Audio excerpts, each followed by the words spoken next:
Welcome to another episode of Behind the Dreamers. I'm Jennifer Loading, and we are talking to the achievers, the creators, the magic makers, and the dreamers. These are our friends. These are your friends, and they are living the extraordinary. So here we are again, another fun episode of Behind the Dreamers. And I wanted to start off today with some fun stats. And so I was reading a little bit up on back pain because it's like one of the most common reasons why people have absenteeism from work. And so this stat was kind of interesting. It said 540 million people worldwide are affected by back pain at any one time. Isn't that crazy? And 8 in 10 of those people will experience back pain, or 8 in 10 Americans will experience back pain in their lifetime. 5% of those go on to have chronic pain. And for anybody, I myself have suffered from chronic pain. For any of you out there that have suffered from that, that sucks. It just sucks. There's no other way to put it. So my guest today says her company is dedicated to creating healthy workspaces that reduce stress, increase productivity, and reduce absenteeism. So I'm excited to chat with her today and let her share some of her wisdom and knowledge nuggets with our audience. But first, we have to do a shout out for our sponsors. So today's episode is brought to you by Walt Mills Photography. If you are a creator needing post-production, consultation, or promotion, Walt Mills is your guy. Whether short films, YouTube films, photography work, or a new headshot, he can help you find a solution to match your needs. To learn more about Walt and his work, you're going to want to go to photosbywalt.com. We also want to give it a shout out to our friend Chris Clow of Upbeat Media Productions.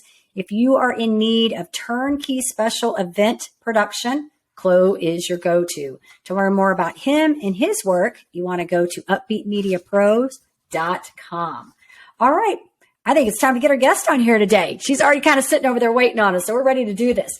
Efrat Cohen is the founder of ProPostureUs, an on-site telephysical therapy-based wellness service at the workstation that improves employees' posture and body mechanics and keeps them most productive. With over 10 years of experience working with patients of various ages and diagnoses in New York's premier hospitals, Efrat says she's always puts her patients' needs first, seeking the best way to help them achieve their goals. She values education and keeps herself abreast of cutting-edge treatments and techniques. So Efrat, welcome to Behind the Dreamers. I'm excited to have you here today and chat about your journey. Yes, thank you for having me as your guest today. I'm looking forward to our discussion. It's going to be fun. And I can just feel your fun energy over there. So I know this is going to be an awesome episode. So thank you. Awesome. Okay, so let's start this off because I know our audience is going to want to know, what is this ProPostureUs? What are we talking about? Obviously, we got something to do with posture here. So tell us a little bit about what this company is and how you're helping your clients. Absolutely. So, hi, audience. My name is Efrat Cohen. I am a physical therapist. I've worked for several hospitals in the New York area, including NYU Langone Hospital for Special Surgery. I've worked with all ages, most diagnoses. It's when I was working with those from the corporate world that I realized they did well in the PT gym, but when they went back to their workstation, their symptoms came back. And I'm not one to have people come through a revolving door for the same problem. So I thought out of the box and I created for them a workstation program, and it worked well. And I'm sure all of you realized through the time of COVID, when you're working in sort of the hybrid office model, working remotely in your home offices, that the last thing we don't think about is our posture and body mechanics. So what happens? We start off our day in poor posture, we fatigue, we then develop discomfort and pain, then we're absent, we're off to our appointments, we're disengaged, and we don't want to do what we're doing. But we're employees, we're part of a company, and our employer really wants to retain us and keep us on staff. So if you are the employer, a great way to engage your employees, especially if they're working remotely or in the office, is with this program, because we want to keep employees, or if you work for yourself, the individual, most productive and profitable at their workstation. And so what's great about this program is that it can be done virtually and it can be done in person. And it teaches you simple strategies and exercises to keep your body most productive. So think of it this way. An athlete, if you think of their performance, they could have great sneakers and a great basketball. It's how they perform that shows their success. Same thing with a dancer. They have a great stage and possible shoes, but it's how they perform. But guess what? Your workstation, you perform at your workstation. So we care about actually how you do what you do. So whether you're at a sitting desk or standing desk, or whether you're in the warehouse or distribution center. We care about how you do what you do. And of course, the stats that you mentioned, unfortunately, when we don't think about our posture, you go into that vicious cycle. And then you may get the pain and you may get a treatment, but if you don't change the way that you move and be aware of how you use your body, unfortunately, you can go back to that pain. And so we want to prevent that whole cycle. But even if you're in that cycle, we want to break that cycle. And we want you to perform as best as you can for any type of work that you do. Wow. And I think the thing we've talked about this, I think several times now, because I feel like we've had a few conversations, but I think that the most, I guess, important thing, and the thing that I love about you, is that you're more about the root cause versus how do we just do an immediate fix? And you kind of just stated that a few minutes ago, but how do we get to the root of why you're having this pain and resolve that so that it doesn't manifest into other ways, really? Because if you think about, I know for me, like you'll talk about the back pain, it could be hurting in your neck and then it's radiating down into the middle of your back, your shoulder, your arm, right? Like it just seems to kind of radiate all over. And so I love that you're more about closing. You don't want that revolving door. Like you want your patients to be healthy, to be well, and to be productive. And I think that, health is wealth. And when you just aren't feeling right, it compromises everything, productivity, your energy, all the pieces. So I really like that about our bodies tells a story. So when you see people in poor posture, they could be telling all different stories. And unfortunately, when we have stress, which we can't eliminate the stress in our lives, but we definitely could have tools to help us manage our stress. So we look at people, the stress that they're under for their work conditions that they're working, and other things that may be going on with postural health. So you asked a question, the name of the company, ProPostureUs. Yes, I think people's posture is preposterous, especially as we improve our technology. We are more oblivious about how we use our body. And so that's how that word came about, the pro posture. And of course it has us, but the word came off of scuba preposterous. Yes, so preposterous. And so the root cause, yes, I love to look at the root cause. It's posture. Posture just means where your body's in space at any particular time. It's how we use our body that affects what we do and what we are, the symptoms that we are experiencing. So that is, yes, we look at the root cause. Well, what does your posture look like? Well, why does your posture look like that? And I think as a healthcare professional, we look at all the systems. So we want to educate people on their posture health. Like which system in your body is driving your posture? You may have issues with your vision. When's the last time you went to the eye doctor? Are you wearing the correct lenses? Do you have issues with your mouth? Maybe some dental work needs to be done, and maybe that's affecting your posture. Or maybe something else, maybe GI, or maybe it's your balance. And so we look at all those systems and we educate on all those systems so everyone can sort of do a self-screen on themselves and then go to work. Let's see what tools we could use. Let's see how those tools help us. And then simple exercises so that we can then feel refreshed, deal with our stress, manage that stress, and get back to the task at hand. This is so good. And you said something, just kind of back up a little bit when you were talking about dental, caught my attention. Because 10 years ago, I was diagnosed with trigeminal neuralgia. And at the time that I was diagnosed with it, I also had a major car accident, a T-bone that had happened right in the middle of from the time I found out or started experiencing pain in January to the time I was diagnosed in May. This all happened kind of in a very short period of time. But interestingly enough, I kind of fast forward now to here we are. For a while there, I was going into the dentist. I was being shuffled around a lot. So I went in and had my teeth filed down. We did, because I got diagnosed with TMJ and ended up having steroid injections placed, in my ear. Awful thing to do.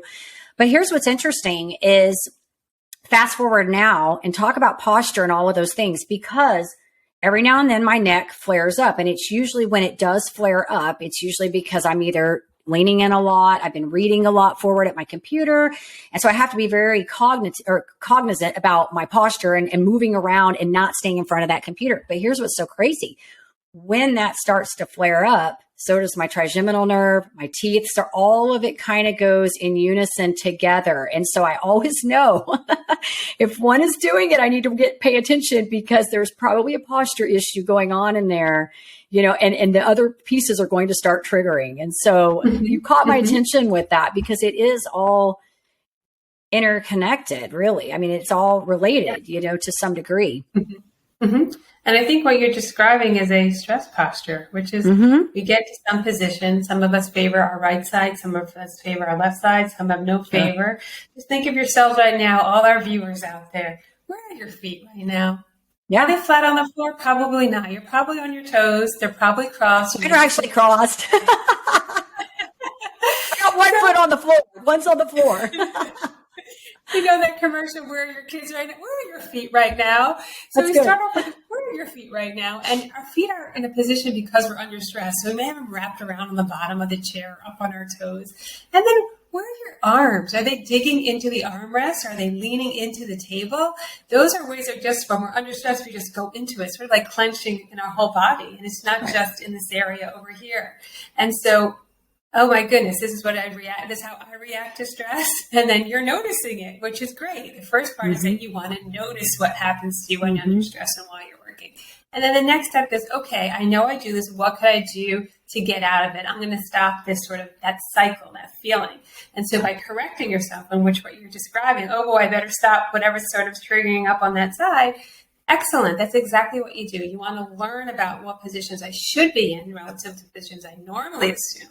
So that I could then manage that stress and stop that cycle from happening. That, oh my goodness, it's starting in the neck and then it's going up into the teeth, into the head, everything starts. I feel all of it right now. Whew, let me just get out of it. Oh, I just need to sort of reposition myself. Gone. Yeah. Excellent. Move on.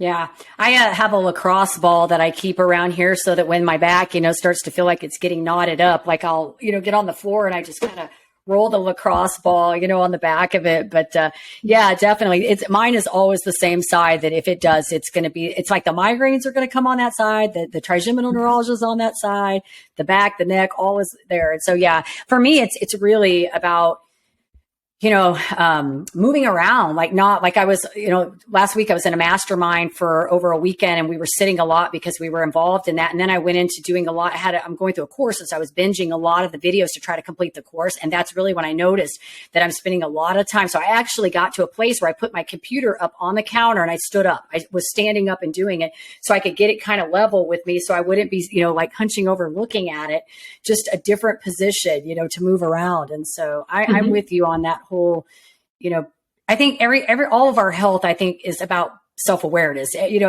all the time, that we have to be aware of all the pieces in our body. If we start to feel pain somewhere, we have to be self-aware, Yes, I think you bring up several good points. So what I do with ProPostureUs is that we assess how you use your workstation. What do you look like at your workstation, whether you're at a sitting desk or a standing desk? And this is in addition to, of course, you have to move around. I think some of us make the assumption that we'll just keep working, we'll just get the assignment done. But it's not good to be in the same position for a long period of time. And chances are you're probably not in a good posture. So you're not in a good posture and you're sitting or standing in that position for a long period of time.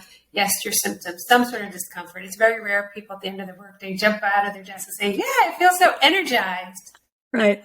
And so you have to find out, well, how was I sitting or how was I standing? How long was I in that position? And you don't want to be in a poor posture for a long period of time because that's when your problems sort of happen. And so you want to be cognizant of getting up and moving around. It could be on top of the hour. You figure out, should I work at a sitting desk or a standing desk? Important again. And then what we teach is how to work at either desk, because the compensations happen whether you're sitting or standing. That's just the reality. That's how we are. And so you never want to be in a position for a long period of time, and you want to learn how to use those pieces of equipment properly. And that's the goal, is just the awareness, the education, and knowing what to do wherever you're going to be working, whether you're going to be working in the office, whether you're going to be working at home, in the conference room, on the plane, traveling, creative workspaces. You have the tools and they go with you. That's the great thing, is that you learn about yourself. You take a deeper dive, like, how am I really doing with my wellness? Oh, I don't know. Maybe this part's not really working well. Oh, okay. So now that influences this whole big picture. I get it now. Okay. So I have to take care of this and that's influencing that. Great. And now I can sort of be more aware of that and help myself. And I think that's always what's amazing with people, like, why is this starting to hurt me? And then I look down like, well, look at your foot.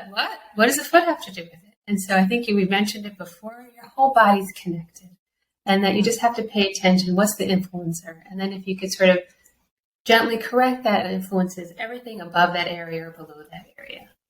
Yeah, this is good. So we released a podcast recently with a gal that is a board certified health practitioner, and she studies I think her dissertation was in orthomolecular. And so we were kind of talking about how food, totally different subject, but how I was using the car analogy about how I think of food as kind of like gasoline. And so when we're talking about this, everything being related and connected, it's like, I can't imagine, from my perspective, I always feel like there's a time and a place for medicine. Like we definitely need it for certain things. But I also, when I have something that is hurting or not feeling right, my natural inclination is to investigate. It's not to go, hey, how do I immediately solve this with pain medication? I don't even like ibuprofen. Like if I have to take a Tylenol, I'll take a Tylenol, but I don't like it. I don't like medicine. And so I am always kind of going to lean towards how do we figure out the solution to this before, reverting to symptoms. And so we were talking about food and how it's the same thing. Like, if parts are broken in your body, you can't really replace them, right? It's not like a car where the timing belt goes off and you just replace the timing belt, right? And so I think it's really our job to take care of our bodies in all ways that we can, whether that's the food we eat or the posture that we use when we're sitting down looking at the computer, So I feel like it's all connected. You mentioned digestion many times. It influences your posture as well. Mm-hmm. So there are people who will say, we call those the imploders. We'll say they eat themselves up inside. And that affects how they use their body. And so they may be under stress. They may be eating the foods that they can't really digest. The acid builds up and they're always in sort of this bent over position because their stomach is really bothering them. Or sometimes it also happens because you're inactive. And so, like I said, all these systems are all interrelated. It's the food you put in, but maybe that food you can't digest. It's not good for you, particularly not for everybody. And that's also an important topic. When it comes to diets, there's no one diet that fits everybody. Sure. It's really important to know what works for you and can you digest that and what can you do to have better digestion? Because if you have any issues with digestion, it's going to affect your posture because you're uncomfortable. That area is uncomfortable and it's below. And so you're always in that protective phase of protecting your digestive tract. And the same thing, if you sit for a while, you're going to find yourself running to the bathroom all the time. Doesn't mean you have some sort of condition, just how you sit. Your muscles are like totally relaxed. There is no kind of release the tone over there. And it's just how you sit. And you're like, oh my goodness, something wrong with me? I'm like, no, you sat too long. You're not exercising your muscles. Get up and move around. And you'll see that as you improve your posturing, again, engage those muscles to help you sit or stand better. And you're moving around. You won't be running to the bathroom all the time. So these are important systems to keep in mind. And I think bringing up that fact, with your speaker about the different types of foods to eat, nutrition does influence your body. And so those are all the areas we kind of cover so that you can then veer out and say, hey, I'm not the best eater. I drink a lot of these shakes, but maybe I'm just losing all that nutrient. I'm not absorbing that nutrient. Right. I'm really eating really bad food. Maybe I should eat a little healthier. Oh, now I feel better. Guess what? When you feel better, you can sit and stand better, And so that's kind of making those connections for people. It's going to be different for each person. I agree. Good stuff. That was all good. Thank you. And yes, I agree 100%. So I kind of want to pedal this, I guess, a little different direction because I want to know, we touched a little bit about your background. I want to know how this sort of, you've said some things here and you've given us a lot of really good information, but how did this come about? I mean, did you know you were going to be doing this as an entrepreneur? I would say some people wake up and they're, from the time they're a kid, they're like, I'm just going to have my own business. And some people sort of kind of evolve into this. Mm-hmm. I would say I evolved into it. I think for me, I always like to be cutting edge. I'm always a problem solver and thinking a big picture, what really could be the problem, not focusing on the one tree, but looking at the forest.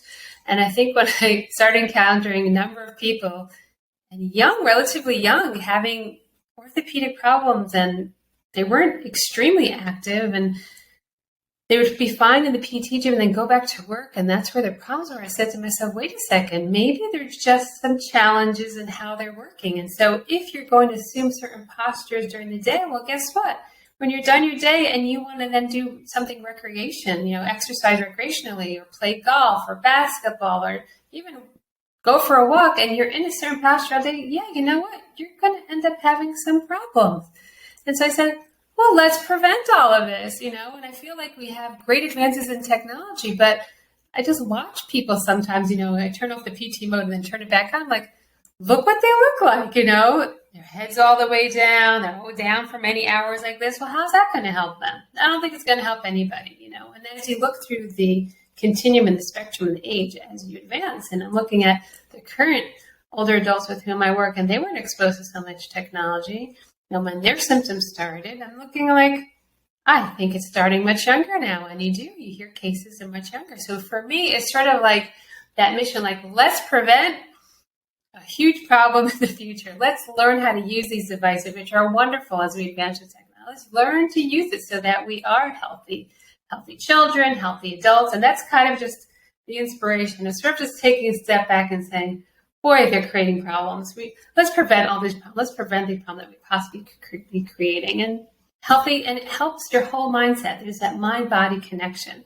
So if you physically look like that, it can help your processes in the brain, whether it's your psycho-emotional or cognitive and your problem solving. It can help. That whole body works together. And there are plenty of studies that we could look at, that relationship between posture and how the mind works and how you feel. And it really is a close influence. And so just me looking and observing and saying, hey, let's see where we can help people. Let's give them a meaningful wellness program that makes sense to them, As we work in different workplaces in the hybrid office, well, we have to have programs that can work in both places, And I find sometimes we have programming and we're like, okay, then we'll make it virtual. It's kind of like drinking flat soda. And here, why don't we have something that actually is meaningful to somebody in the context of where they are, and they can actually use it and feel productive, feel engaged, feel happier. Being have that happiness, happy employee makes a profitable business. Yeah, there's so many things here we could expand on. We could be here for a while. There's so many things. It's here to sort of like feed the seeds. Like, wait a second, that's true. Wait, I kind of feel that way, and then use that to help yourself. Yeah, absolutely. Yeah. There's so many. It's funny because I have these conversations, and a lot of the people that we bring, or that I bring on here, I feel like they're all doing different things, but I think their rooted cause are very similar in that they're coming more from a holistic approach. And what I mean by holistic, it's not necessarily holistic medicine. It's more that whatever they're promoting, it's at the root cause. It's like, how do we solve the problem rather than, okay, here's my solution to this quick fix. And so, I kind of always use this analogy when, even in business, the way I coach, because the way I coach is not like, let me give you a widget or a hack. I can give you a to-do list. Okay. But I'm much more interested in why you're doing what you're doing. What's the motivation behind why we're doing what we're doing? So the things you're talking about can actually stick, right? And so I always use this sort of analogy, and you're going to like it because it's about medicine, really. I would say, look, if you're going to the doctors or the hospital because you're having an insulin problem, go get your insulin. But when you get home, change your diet. Like, we can't change your diet while you're in the hospital because that's stupid. We got to do the quick fix, right, to get you out. But we need to get to the root cause and figure out, get the diet changed, but then also, why are you doing what you're doing? What's your issues that are wrapped around the food and the eating and all of the stuff that goes with that? Yes. So I try to find, when I find my people to come on here, it's funny because I feel like you guys are all really an extension of areas that I've studied or areas that I'm really passionate about. And so it's really neat because we can bring, whether it's a person that comes in and talks about digestive issues, or somebody talking about their back, posture, or maybe it's somebody talking about building a business, but they're working at the root cause of how do we solve this massive, problem for somebody. That's what I love about this is where you guys come from. And so that's why I like asking that question, like, what is the background story behind this? So thank you for sharing that with us. Yes, absolutely. Absolutely. I think we're all storytellers, and I think our bodies tell us a story. And when you look at people, you have to figure out their story. And sometimes it's obvious and sometimes it's not obvious. And that's okay. You make that discovery. And I think that's really important, is to take the time and think what really will be helpful. Look for solutions that really have a long lasting effect, something that's meaningful to the person. Good stuff. All right. So kind of a fun question on the entrepreneur side of things. I would love to know some advice maybe that you could offer to some of our listeners. And it doesn't have to necessarily be on the topic of just starting a business, but maybe it's something that they're trying to start and they're just at that green space, where they're just starting. Yes. So it's great that you're starting. Maybe you work for somebody and you want to start working on your own, or maybe you're venturing out to something new. I think some valuable lessons is networking. What does that mean? Visit different groups. Find people that share your same values in networking. And when you network, it doesn't just mean finding potential clients, but also you help other people's business grow. Just listen, pretend to be them. And then when you help people, it sort of comes from another source for you too. And just listen how people share their experiences in their business growth. There are a lot of pointers out there. A lot of people like to share what works and what doesn't work for them, and try it. I think one of the best advice I received from a mentor is actually trying all parts of our business. So try it. Try your marketing. If you're not good at it, there are wonderful, talented people out there that you just have to find the right person, but give it a try and know the process. Once you know the process, then you sort of have an idea how you want to develop your business. It may not be you doing all those aspects of your business, but at least give it a try and learn about those aspects. That's going to be really important. So then you know exactly who to hire and how to have a meaningful relationship with that person that you're hiring so that they represent your brand or help brand you. And that, I think, give yourself a chance. Keep trial and error. You're going to have a lot of no's, but then learn from the no's and find out, hey, why did you say no? Oh, okay. And then they'll help you refine your business or your product and give yourself a chance. Some things don't happen right away for some people, luck of the draw, but give yourself a chance. Learn your markets. See what's meaningful to them, and then see how you can help them and engage them and give different things a try, whether it's going to different networking events or just trying the cold calls or maybe getting better at it, make it a warmer call, and podcasts. It's great to be interviewed and speak about what you're doing because it becomes more clear to you, and then your audience has an understanding what you do. So I would say give everything a part of business development a try. Absolutely. And there are wonderful coaches like yourself, Jen, that help people. And you may need it. Develop your idea. You may have a little bit, but you sort of feel like limited for whatever reason you don't know. And go through that exploration and figure out. Because all of us has great potential. All of us are creative. You just have to figure out ways to pull it out of you. And we sometimes have a story. Those blocks are weighing upon us. Let's remove those blocks and enjoy the journey because it's an opportunity. And I think sometimes people don't enjoy it. Enjoy the processes, like learning is so important, and don't stop learning. No matter where you are in life, learning is so important, and make everything a learning opportunity. See what you can learn from those experiences. That's good stuff. You said a lot of good points there. It's funny because you're talking about the learning, and I'm working on this program right now, and I'm in the middle of my second phase, which I'm talking about a lot of psychology stuff. I'm talking about Maslow's hierarchy of needs and how, meeting the basic needs and getting to self-actualization and all that. But the part of really about this growth journey that you have to go through, right? So I like that you touched upon the journey, but I think one of the things that really caught my attention is the networking, because I'm a big believer in networking. And, when I worked with teams, it was one of the things that we would get stuck in, is thinking that the only ideas we could get was from the team that we immediately worked with. And I firmly believe that you can get some really solid, I can't say my word today, solid ground information from people outside of your market and your niche. And so networking is a big part of what I do. And I tell people all the time, if you're stuck and you don't know the next direction, you probably need to meet somebody. Yes. And I also think, depending on in any industry, know what the new graduates look like in that industry. That's good. And know what the more experienced graduates look in that industry. And I think that you need to learn from both, because one has all the experience of the industry and how it's growing and developing.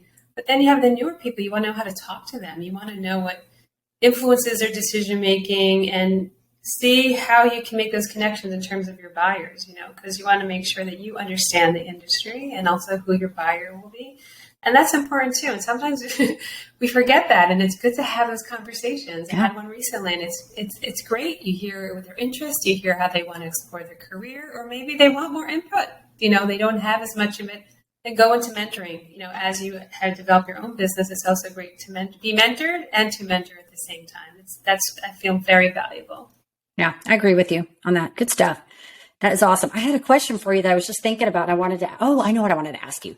So in all of this that you've gone through, moving into this new space and, your previous career, what do you feel like you've learned in this journey? Like maybe the single takeaway about yourself?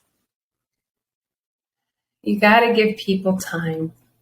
I think sometimes you have an idea that really works, but your recipient, so for me, whether they are my actual physical client or they are signing on, and I'm not treating them, but their employee, give people time to understand your idea. You may have to clarify, make sure it's very clear, and you could be 100% clear, and you could have the best teaching tools, or just give people time and then make them more comfortable to the idea, because change is a big deal. And especially in my field, when you're a physical therapist and you're making a physical change, it can be very overwhelming because you're changing the whole balance in the body. And so let the person have time to process it. Sometimes we give too much information. You may just need to give a little nugget. Let them digest the nugget and then give a little bit more nugget, because if you give too much, the body can't handle so much change. Think of yourself when you have a lot of change. Little bits, you know. Sure. So let people understand that process in the journey. And I think that helps a lot.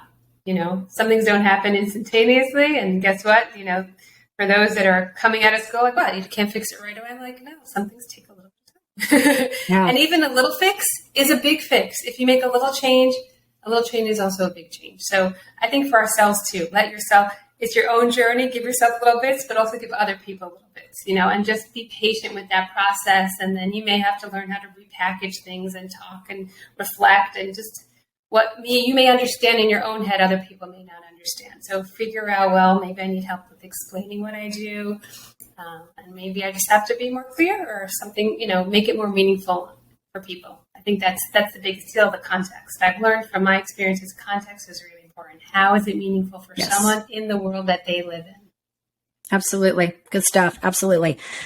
All right. Well, I think we need to do a few fun questions before we wrap this up. This has been great information. For our listeners, I think there's a lot of good content in here. And so thank you for sharing and opening up. And that last question, I really like that question. So I liked hearing from you on that. So let's do some fun ones real quick. All right. So I'm going to open up with, let's do this. First concert you've ever attended. Oh, first concert. Well, it actually was a ballet. It was the first sort of live entertainment it was Swan Lake, and I was in first grade, and I thought I would be a ballerina. That didn't happen, right? You're like, nope, never mind. Isn't that funny? Then we switched to Broadway. Yeah. That's how it goes. That's why I said our paths are never linear, right? Like they just kind of go all over. So that's good. All right. Cause I know that you're kind of healthy like I am. So I always love to ask this question to us healthy people. What is your one guilty pleasure food? Ice cream. Ice cream. It's mine too. It's mine too. I'm like that, but I like chocolate too, but ice cream. Yeah. Ice cream. And then it depends on the texture. Do you like soft serve? Do you like the actual hard gelato? You know, there's so many different varieties out there. So it all depends like what mood you're in. Right. Do you have a particular flavor, or are you just kind of good on all of them? I don't have a big sweet tooth. So if it's too sweet, no. But if it's just, you know what, it's your mood, what type of mix of flavor. And I always tell people, if you haven't tried this yet, pretzels and ice cream is really yummy. Pretzels and I learned ice that from cream. Little League. If you haven't tried the salty and the sweet together, give it a try. You may really like it. Well, I could see it because, you know, like they talk about like salted caramel, and I love that, you know, so I could see that kind of, you know, I used to make this dish when I was right smack dab in the middle of doing my ketogenic, when I was trying to reboot my body. We used to make this dish that was basically protein waffles with ice cream and bacon. It was the best. It was like one of my favorite dish. We made like keto ice cream, and then there was bacon bits in the ice cream and on the waffles. And it was so good, but it just seems like such a contradictory to put those two together, right? Like bacon and ice cream. But so I could see the pretzels and ice cream. I remember mentioning it to one of my coworkers. So we went out to the local store, brought the ice cream and the pretzels, and everyone's like, "Oh, you're right. I never did this before." I'm like, "See? Good. Yeah. Well, thank you. Anybody listening, now you know, try pretzels and ice cream. Good stuff. All right. Favorite destination spot, somewhere that you've been that you enjoy. Oh, that one's going to be a hard one to answer because I am adventurous and I do love to travel and I love to do things authentically. I don't know if I have like one favorite, but I could tell you something. I traveled to Alaska, and there's nothing like being on that mushing sled. So if you want an interesting experience up on the glacier, there's something very magical. It's very quiet, and they're disciplined, the dogs, and it's just a wonderful, wonderful way to connect with nature. So I love the outdoors. So there's no like one particular favorite. If it's outdoors, I'm there and we're moving around, even better. Although I've learned over time to just enjoy the stillness as well, but nothing like being outside. So Cool. I was going to ask you if you were outdoors, but you answered my question. I kind of figured Yes. that. So I kind of figured it. So very cool. I like being outdoors too, but I don't know if I like doing all the same things you do. I just like to be out, like to be in the sun sometimes and just be out there. And I used to run a lot. And so I would do that, be outside a lot doing that. So yeah, I get it. I get it. All right. Last question I'm going to ask you. What is in your Amazon cart? Ooh, good one.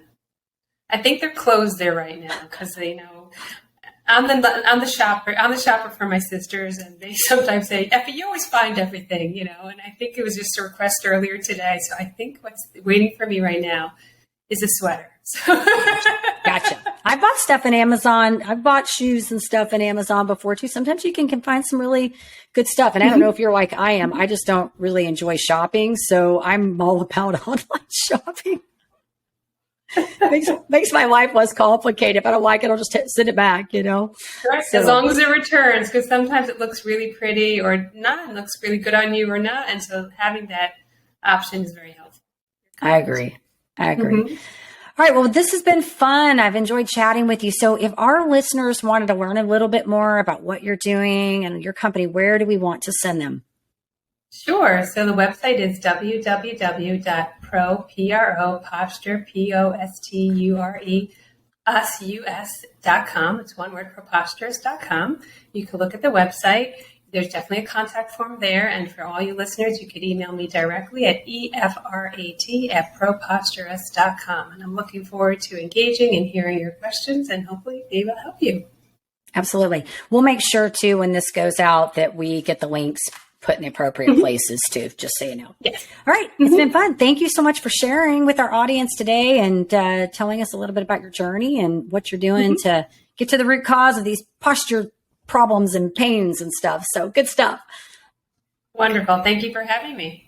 And we do want to say, of course, to our listeners, if you enjoy our show, please be sure you give us a rating both on iTunes and Facebook, because we can't do this without you. Hit that subscribe button on the YouTube. And we want to leave you guys with one final thought. In order to live the extraordinary, you must start, and every start begins with a decision. You guys take care, be safe, and be kind to one another. We will see you next time.